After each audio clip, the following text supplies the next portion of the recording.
medical oncologist. A medical oncologist at BC Cancer and an assistant professor at UBC. And his interest is in GI malignancies. He completed his medical oncology fellowship at BC Cancer, and then he undertook a translational research project at MD Anderson, did a master's there, and then he returned to BC, and he is practicing there now.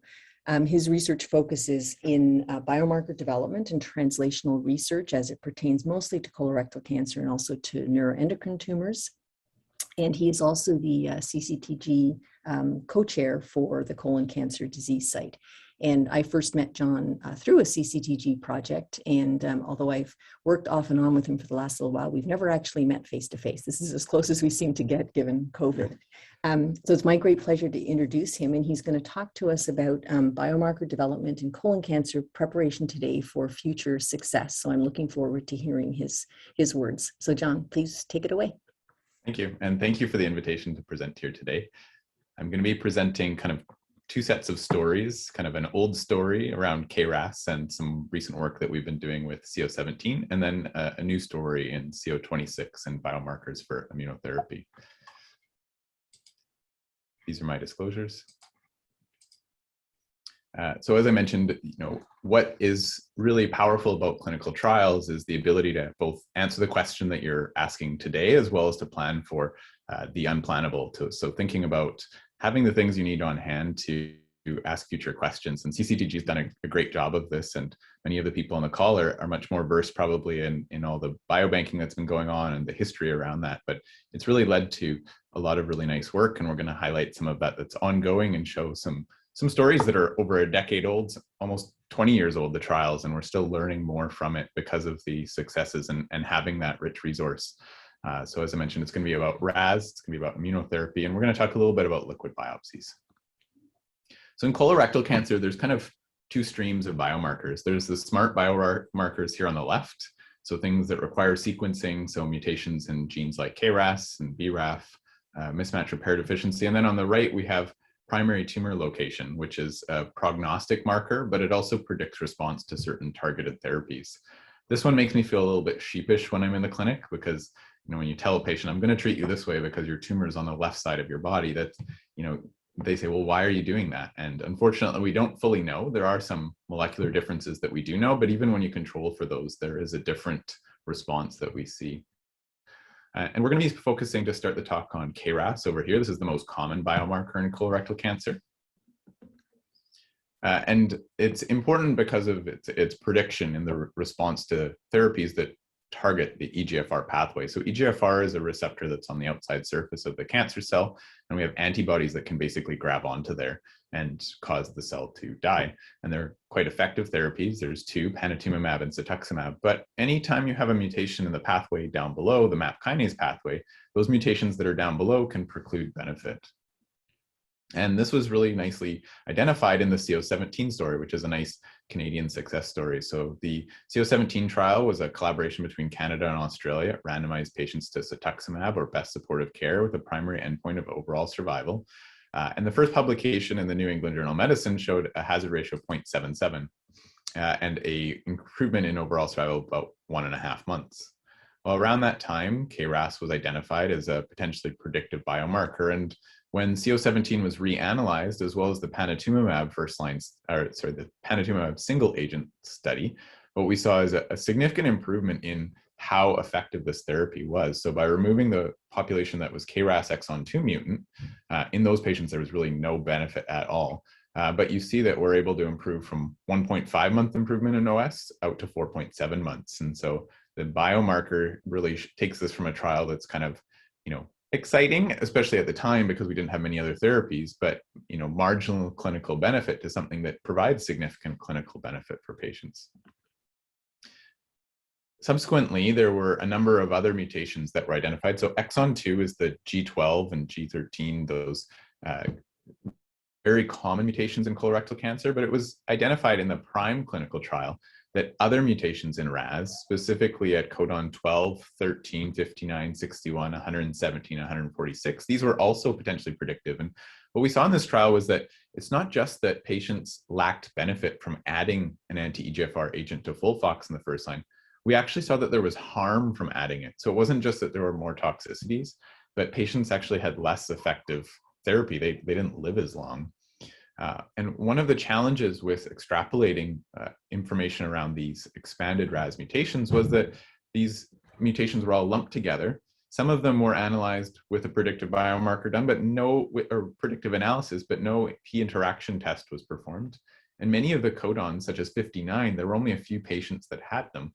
And they weren't actually analyzed in the mutated RAS group. What was done was they actually just pulled them out of the wild type group, and they showed that the hazard ratio, was 0.78, went down a little bit. And this was in the supplement.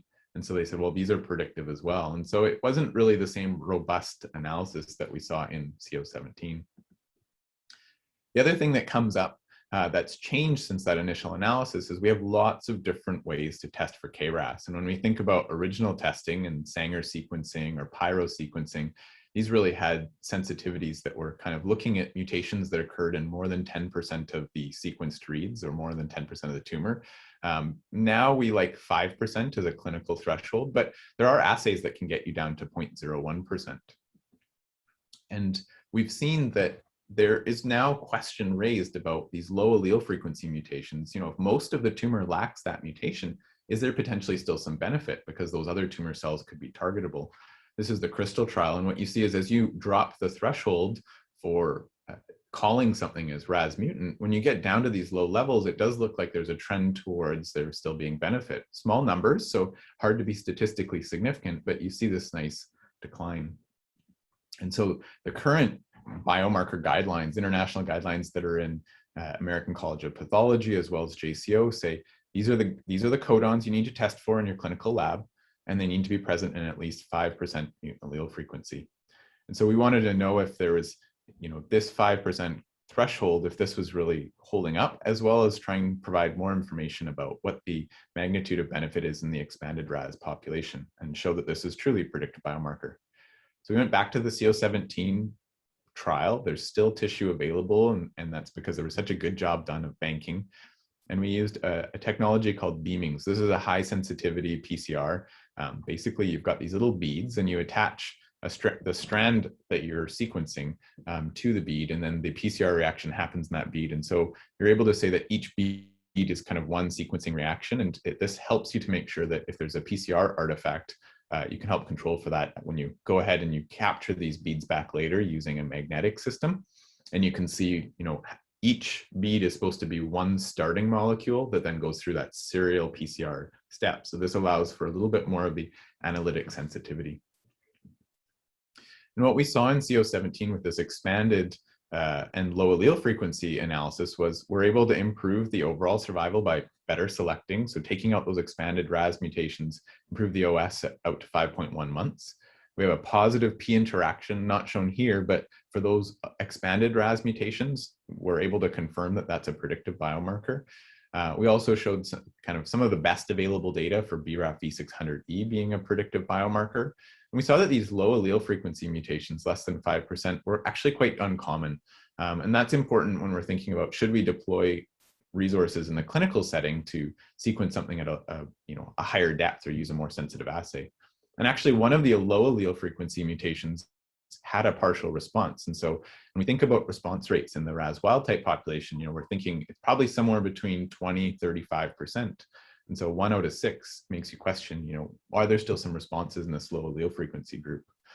We also saw that NRAS mutations, there were more of them that were going to be low allele frequency. And actually it was an NRAS mutation that patient had that had the partial response. So still some finessing that we need to do here as far as the low allele frequency and some of these different codons. And sometimes when you're in the clinic, you see something that, you know, the tumors don't always read the same textbooks that we do. And so this is a molecular diagnostic test sequencing for one of the patients that I've seen recently, and they have a KRAS V7E mutation. Well, that's not in the guideline, but as we're sequencing more tumors with more comprehensive methods that look at not just the hotspots, we're finding more of these mutations that are not just the ones that are in the guideline. And what do we do? Should we not give panitumumab or cetuximab to this patient? So this spawned the next project, which was a multi-institution collaboration with academic groups as well as a number of private partners. And we were looking to see what the prevalence is of these non-guideline driven variants, because most clinical trials, when you get to the number of patients who actually have tissue available to try and answer this, it's going to be a small number that are in, and so if you're looking for something that's in only a few percent, you might not be able to answer this question. So we had about 10,000 patients between all of these cohorts with various sequencing techniques that were done, but all kind of modern techniques, I would say. And we found that atypical variants occurred in only 1.2% of patients. But when you think about the totality of colorectal cancer, being one of the most common types of cancer, this is still a large number of patients. And we used a functional assay. We paired up with a biotech company called Novell DX, and they have an assay where you basically knock in or transfect the RAS mutation of interest with a GFP tagged ERK. And what happens is, if it's functionally active, if you're stimulating the MAP kinase pathway, your ERK molecule is going to go to the nucleus. And you can actually use fluorescent microscopy to see this and to say kind of how active the pathway is. And so looking at those atypical variants as well as a number of expanded variants, because again, the data is really not that robust for these expanded variants, we use that assay as well as a BAF3 transformation assay. This is a way of looking at kind of oncogenic, this is an orthogonal validation and trying to look at oncogenic addiction to a pathway where the cells essentially die if they don't have something that's going to turn them into a cancer cell. And what you see is here, this is the Novell DX. These are actual photos of it. You can see in G13D and T50I, the nucleus gets all the green. So that's very active, and you can use computer algorithms to kind of calculate how much is in the nucleus versus the cytoplasm. Versus in the wild type, you see all this green throughout the cytoplasm, so it's kind of spread out throughout the cell. So we use this and we're able to show that a lot of the atypical, those are the ones in purple, for KRAS and NRAS are not activating, but there are some that are, and they're very activating. And actually the ones that are most common in the cohort, they were more common than many of the variants that are in our guidelines. So codon 59 and 61, for example, they're not very common, but we sequenced them in all patients. And we actually found that KRAS L19F, Q22K, and D33E and T50I, these are more common than many of the ones we currently do, and they actually appear to be functionally relevant. And so in both the functional assay with Novell, as well as the BAF3 transformation, and then we did some isogenic cell line xenografts here where you're seeing cetuximab treatment versus control in these mouse models, and you're seeing really no effect of cetuximab therapy, very similar to the KRAS G12D. So this is kind of best available evidence for what to do with this large array of atypical variants, and maybe these variants, actually these 4 in particular, should be added to upcoming panels. Other things that we took away from this, on the clinical front, we had this large cohort of patients, and the ones that had clinical annotation were able to show that the atypical variants had kind of worse prognosis than the wild type patients, and kind of similar to the other KRAS mutants. And we also showed that NRAS actually had a worse prognosis than KRAS. It was kind of in between BRAF and KRAS. And when we looked at the functional data that we had available, we see something that kind of helps explain that. We see that a lot of the NRAS mutations, this is looking at the relative MAP kinase pathway activity, they're actually more activating than KRAS. And so it might be that there's the more common NRAS mutations might actually be driving the pathway and cancer proliferation a little bit more aggressively.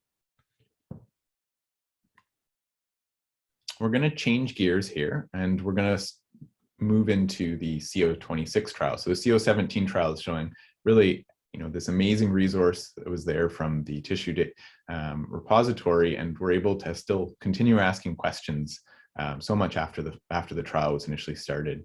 CO26 is kind of one of the newer trials for CCTG. This was a trial looking at the combination of durvalumab and tremelimumab, so PD-L1 and CTLA-4 inhibition, so immunotherapy versus best supportive care. And it randomized patients 2 to 1 it was a phase 2 trial, so the alpha was 0.1. This trial evaluated patients with refractory metastatic colorectal cancer, regardless of whether they had microsatellite stable or microsatellite instability high colorectal cancer. And part of that was because of the timing of when this trial was done. We still maybe didn't have the same level of evidence that microsatellite instability predicted activity of immunotherapy. And we do know that now, that immunotherapy is very active in patients with MSI high tumors. This is Keynote 177, which is a first-line colon cancer trial, and it's looking at pembrolizumab versus chemotherapy.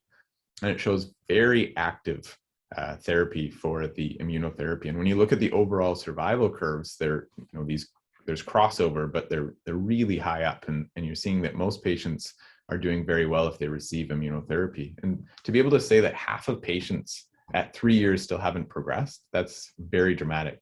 First-line chemotherapy, we're saying that half of patients are probably progressing within the first year. They're around 8-9 months, depending on their mutation status. And so that's a huge step forward for this patient population that had actually a worse prognosis in the metastatic setting before.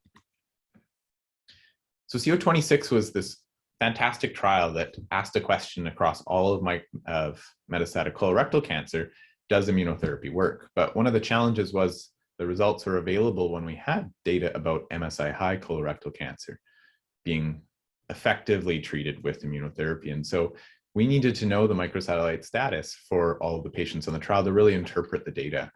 And so the data was available, looking through my email chains, we kind of had the first available results.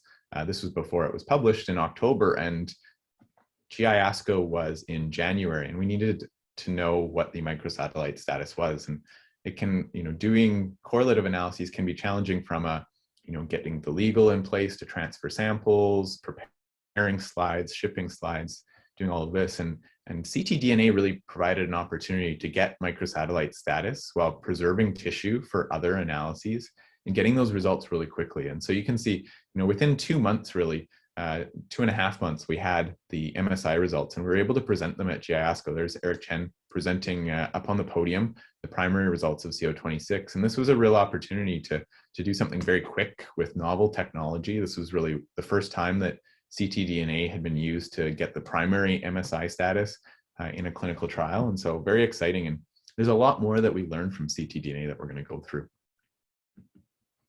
These were the results that Dr. Chen presented. So the overall survival, this was positive. It was a phase 2 trial with the alpha 0.1. So P of 0.07 would be statistically significant there.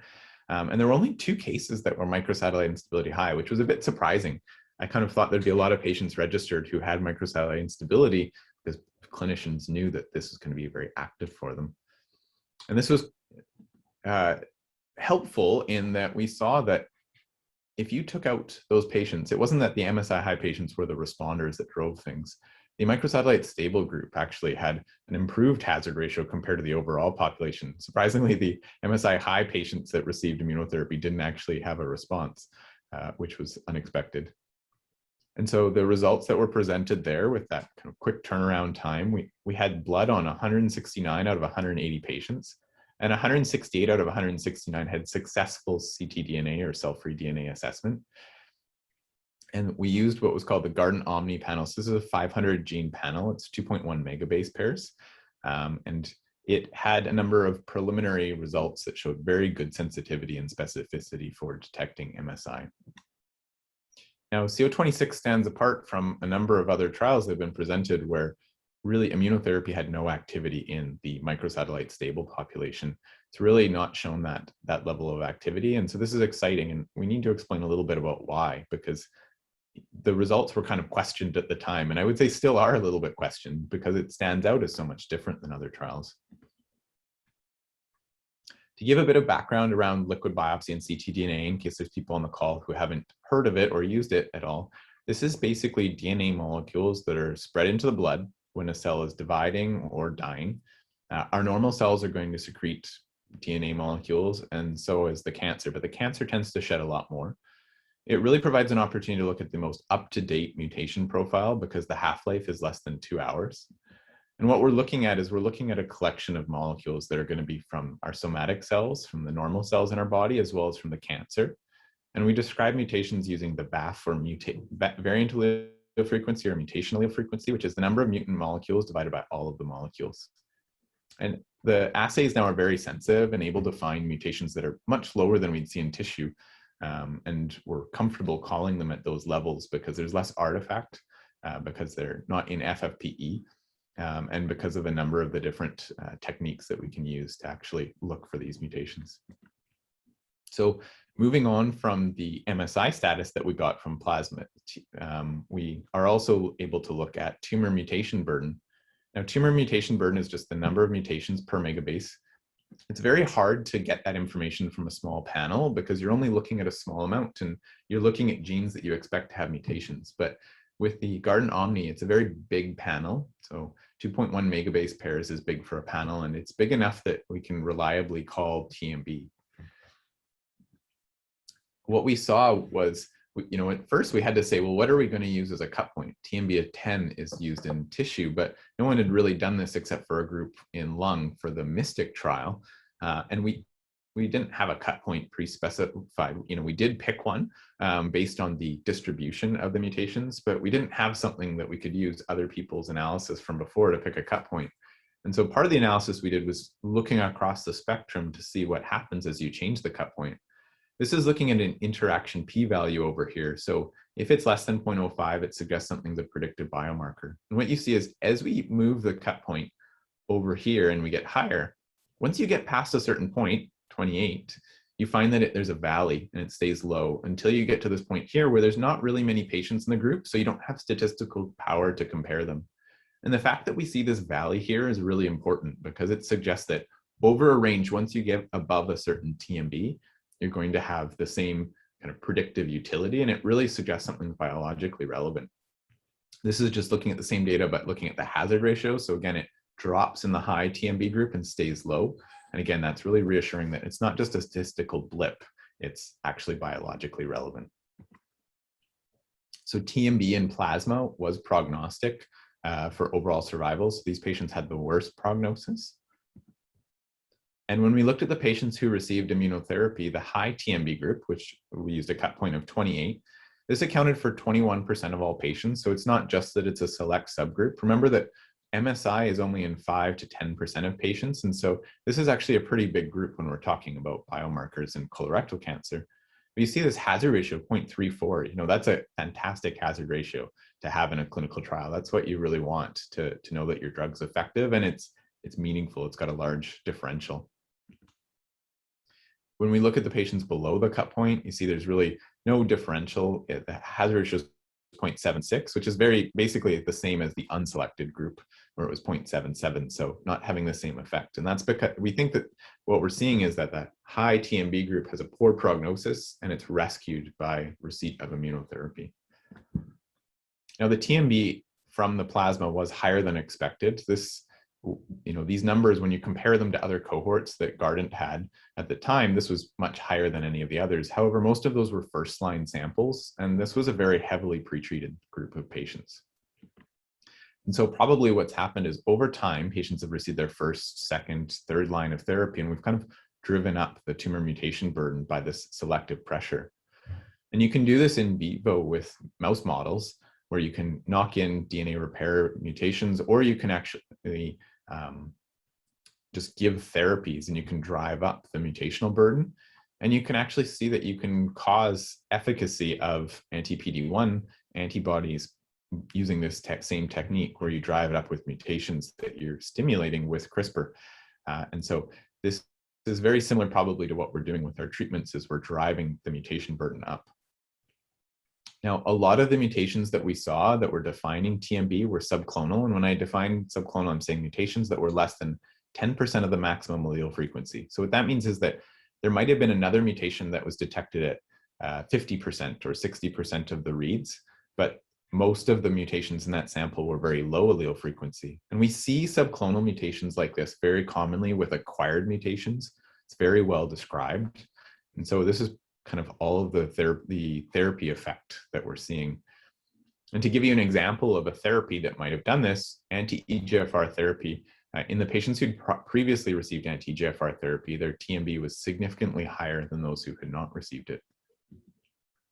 And so we had a pretty good opportunity in CO26 here, because most of the patients that received anti-EGFR therapy, that's the panitumumab and cetuximab we discussed in that first story from CO17, these patients would have had an archival sample that was before they'd received their targeted therapy or any therapy, and then they had blood before CO26. And at that point in time, they'd already received those therapies. And so we're able to compare between the baseline archival sample, as well as the panel that's at baseline prior to enrollment on the trial, and then the week 8 and post-progression samples that were also collected as part of this trial. And this is work by James Topham, who's a bioinformatician in our group. And what he looked at was the number of acquired mutations in each gene based on whether you received anti-EGFR therapy or not.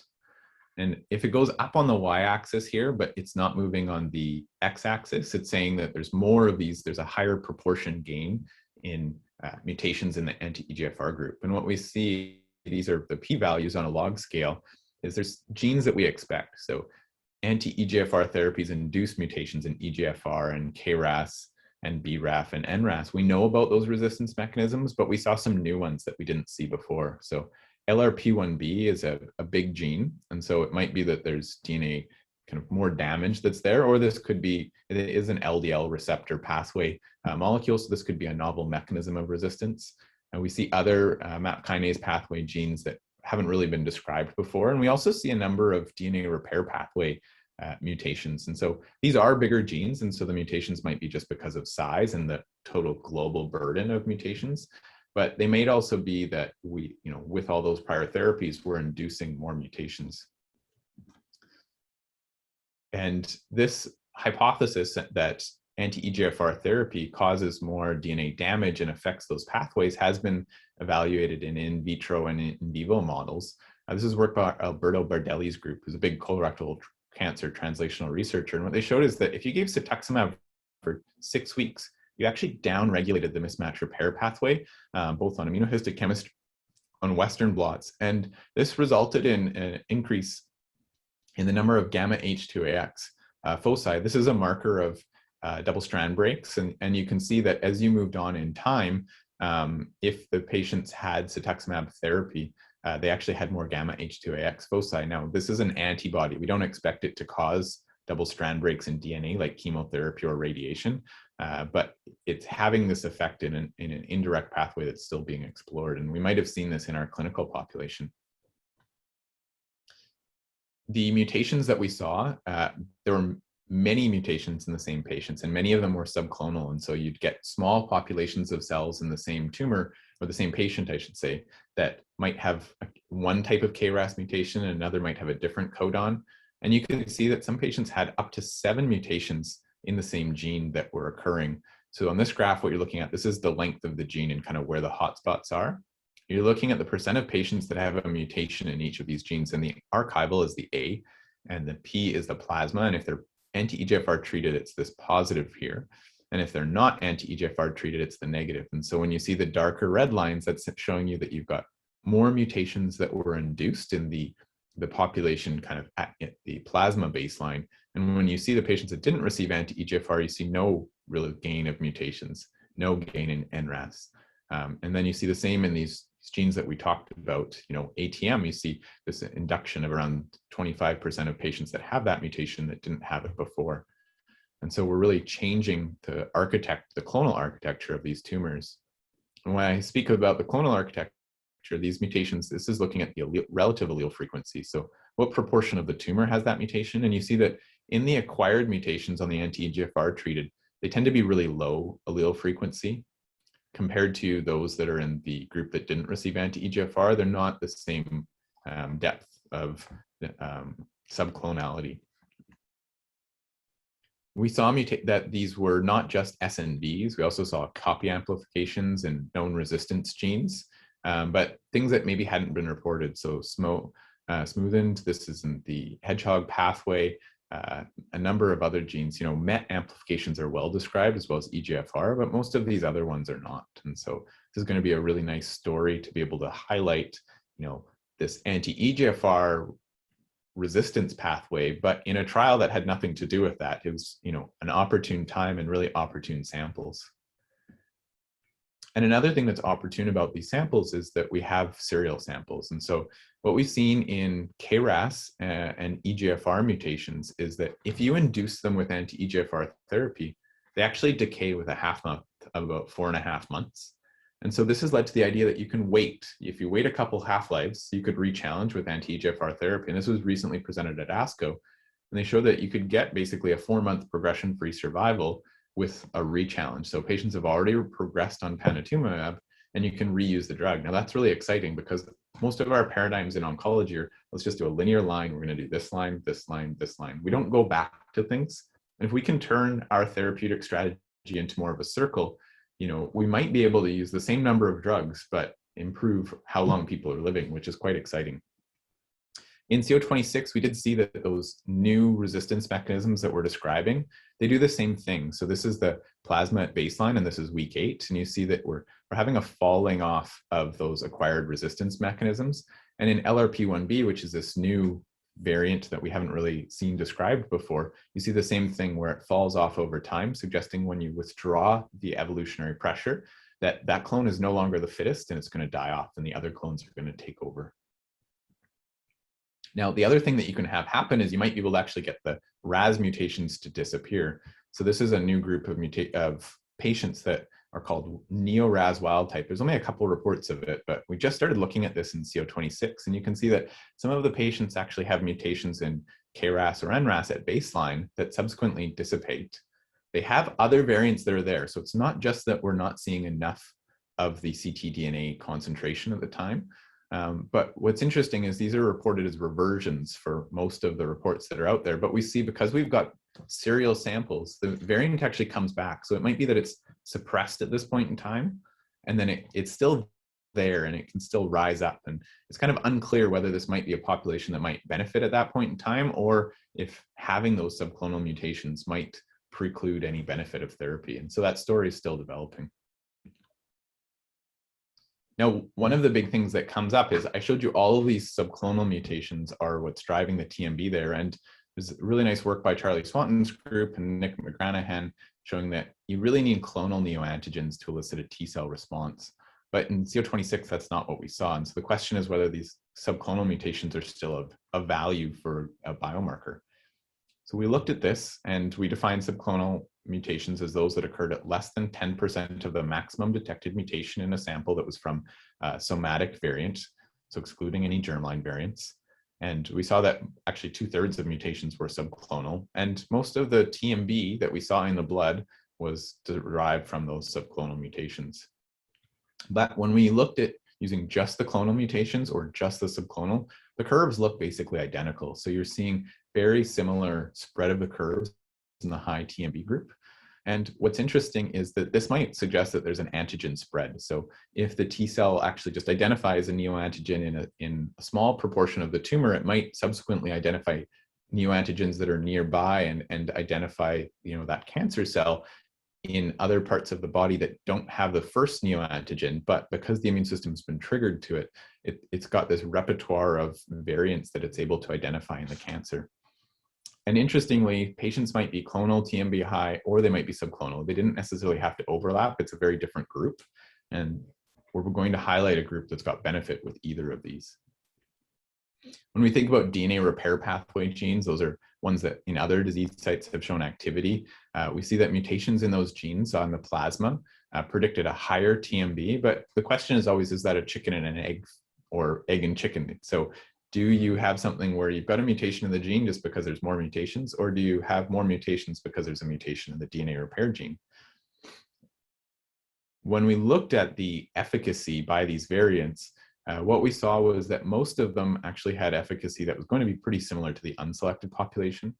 But for BRCA1 mutations in particular, you've got a hazard ratio of 0.2. That's quite exciting to see. And BRCA2 was also low compared, had kind of more efficacy than the unselected population as well. Polymerase E, D1, Q, and H we looked at together. This is an exciting group because these represent the ultra mutators. So these patients have more mutations than MSI high, but we didn't actually see more efficacy here. These are really rare and they're big genes. So again, it might just be that these are a lot of passenger and non-functional mutations. And a lot of the mutations we saw, these are more common in this cohort than you'd expect because they're in plasma and they might be acquired. And a lot of them are subclonal. So again, maybe they're only driving part of the tumor to have more TMB, or they might be kind of passenger mutations. It's unclear. Now, I've talked a lot about plasma. We're going to talk about tissue TMB and the comparison now, because tissue TMB is really what everybody uses for everything else. And that's because there's an FDA-approved tissue agnostic label for pembrolizumab if TMB is over 10 mutations per megabase pair. And that's based on Keynote 158. However, Keynote 158 did not include colon cancer. So a lot of people in the US are using that cut point on a Foundation 1 panel and treating. And there's a big debate about whether that's appropriate or not, given that those patients weren't in this data set. So we looked at the comparison between tissue and plasma TMB, and for the TMB harmonization from the tissue, what we did is we used a SureSelect all exon capture kit for exomes, but we followed the TMB harmonization project guidelines. And for anyone doing research in TMB, I think this is a really important article to look at. What it is kind of all the big companies coming together, as well as academics, and saying, this is how we're going to define TMB. This is what we call an exome, because there's lots of different exomes out there as far as what they cover. And so there's a consensus exome, and they kind of say how you should call it, what criteria and filters you should use. So that way in the future, we can compare, a TMB that's done in this trial versus a TMB that's done in that trial. And that wasn't the case before this paper. And what we saw was that the tissue TMB this is kind of what we expect for colon. It's kind of around 6.6 mutations per megabase pair, so significantly lower than plasma. But most importantly, there's no correlation whatsoever. So if you were high TMB on plasma, it had nothing to do with what your baseline tissue TMB was. And part of the differences might have been that there's a long time in between the baseline archival samples and the plasma, because those are from when patients are initially diagnosed. And we also saw that there was really not that overlap between, you didn't see just all the TMB highs in tissue turn into all the TMB high in plasma. There were patients that were going to move between the categories. The overall survival based on tissue TMB was not prognostic, so did not provide any utility there, but in plasma did. I've already shown you this curve. And the tissue TMB of 10 that is being used and has an FDA label did not improve the hazard ratio really beyond what we saw in the unselected group, and was not statistically significant, but the plasma TMB was. And actually, when we went through to find the best cut point for TMB, maybe it's 20 instead of 10, we actually found the only group that was statistically significant was those patients who had a TMB of less than 4.1, which doesn't really make sense that the low TMB group had more benefit, but that's the only statistical group that actually was significant. And that's because this is the kind of a version of the graph I showed you before. And what you're looking at is the interaction p-value, and see how it bobbles? It's just because there's so few patients that are between the group comparisons, and you never see that valley that I showed you before. The hazard ratios basically just always stay at the same level when you have enough patients between groups. And this really says that it's not a biomarker that's of value. Again, comparing it to the plasma, you see a drop and it stays down. That's what we like for a biologically robust biomarker. I'm going to change gears and talk about one other theme of biomarkers that I think is exciting for CO26 that we're looking at. That's the consensus molecular subtypes. This was using RNA expression to look at the actual biology of what's happening in different colon cancers. And they basically amalgamated all these classifiers that people had published into one classifier. There's 4 types. CMS1 is the kind of MSI group, but 25% of them don't have microsatellite instability. So this is a key group for CO26 to see if there's patients who don't have MSI but are going to respond to immunotherapy, because they have biologically very similar expression profiles. The other group that's interesting is CMS4. This group has stromal infiltration, but the immune infiltrate's actually not turned on. It's quiescent. We've seen that CMS subtype is actually quite useful in determining a difference in outcome between bevacizumab and cetuximab. So different targeted therapies work for each group because they have different biology. And as I mentioned, CMS4 and 1 are really key, because 4 looks quite a bit like CMS1 when we're talking about the expression. And there's also this immune infiltrate that's there. It's not turned on. And so if we can figure out how to turn it on, what agent might actually activate those infiltrates, that's really important, because it's probably easier to turn on something that's already there than to turn an immune island kind of desert into something that's going to be active. So the preliminary data that we have so far in the first 83 cases, there weren't any CMS1s, and we have a large proportion of CMS4s. So what's going on? CMS does vary with a number of different things. What you can see is that CMS is going to change based on the age of the patient. It's also going to change based on the location of the tumor. So if it's in the cecum, it's going to be more likely to be CMS1 than a bunch of than rectal tumors. And so these are all varying features that are going to play into what proportion of CMS subtype we have. The other, probably the most important part that impacts our trial is that stage impacts it. And so as we move between early and late stages, we get more CMS4 and you get less CMS1. And so this is something that's been reported by other groups, and it's partially because of the prognosis. So more stage 4 tumors are going to have this, but it's also dependent on how long someone's going to live. So CMS1 has one of the worst prognoses. And so if we're talking about a trial that's recruiting treatment refractory colorectal cancer, those patients have been through 2 or 3 lines of therapy. And we know that at each line of therapy, we're going to lose some patients. They're going to pass away from their cancer or other causes. And so the CMS subtype that has the worst prognosis is going to be the one that has got the lowest representation in our trial. And so coming back to CO26, that's probably why we see a lack of CMS1. But this really does represent a nice opportunity, because I mentioned CMS4 is really of interest to us because they've got that infiltrate that's there. So hopefully we can use this information and try and think about the next step in trial. The CMS subtyping is something that's exciting, and it's moving forward in a number of prospective trials, but it's hard because it's not a standard test. It uses RNA. There's a number of different packages. So you can sequence with RNA-seq or Affymetrix or NanoString, and then you can use these different R packages to classify, and they're all a little bit different. It's expensive relative to other biomarkers we use in the clinic, and it's quite good with frozen samples, but it can be challenging with FFPE because FFPE really degrades over time from the RNA quality, and so newer technologies might help with this. And what we're using for CO26, because these are archival samples in FFPE, is a NanoString classifier that uses only 100 genes. So this is something that's going to be quite cheap and easy to roll out if you wanted to put it into the clinic. And it's got really good classification compared to using fresh frozen samples.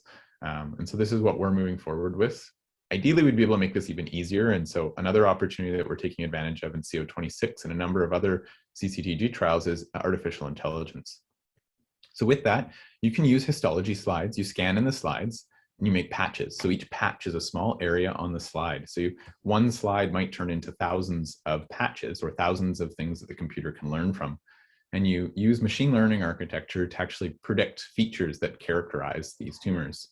Now, things like immune infiltrates, having a stroma, those types of things are really helpful for predicting different markers. And for CMS, we see that those are all features of different CMS subtypes.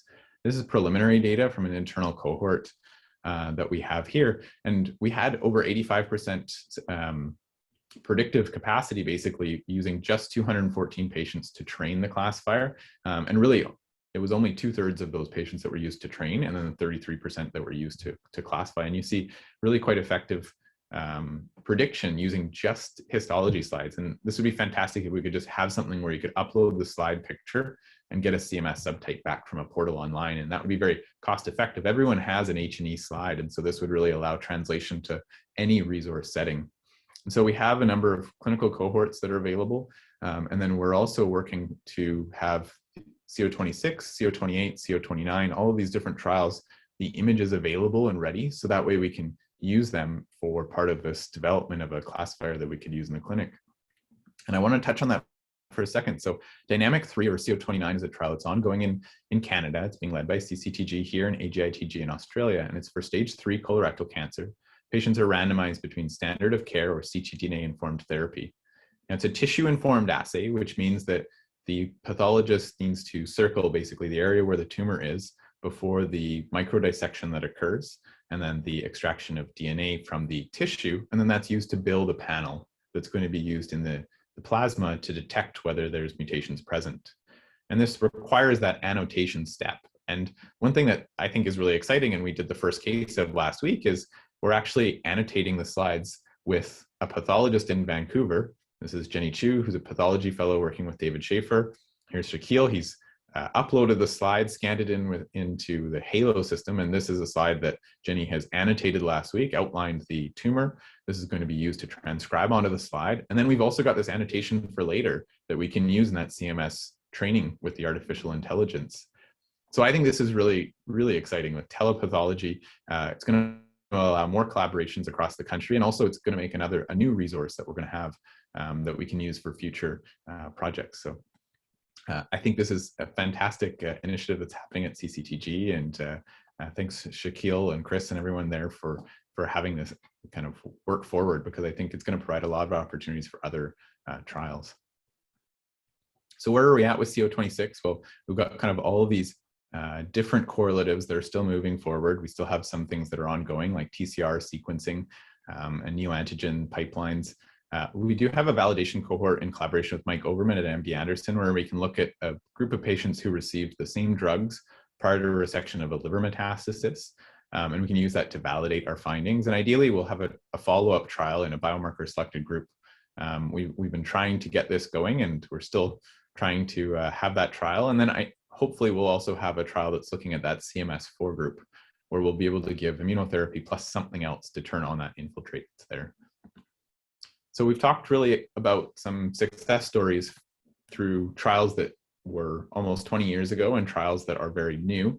And I think it really highlights the success of the CCTG Biobank and the efforts at CCTG. And really, this is a tremendous opportunity for someone like myself as a new investigator to move projects like this and get to participate in trials like this. So it's been very exciting, and I hope you'll agree that we've really started to refine the story of RAS further, and we're starting to see some new biomarkers that'll hopefully move the biology forward in metastatic colorectal cancer.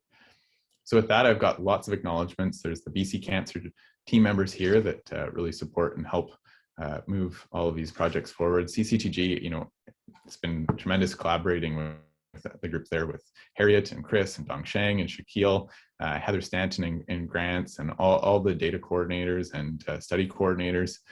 You guys have a tremendous group there, so it's been fantastic. And a number of external collaborators who've helped make these projects happen, and funding agencies.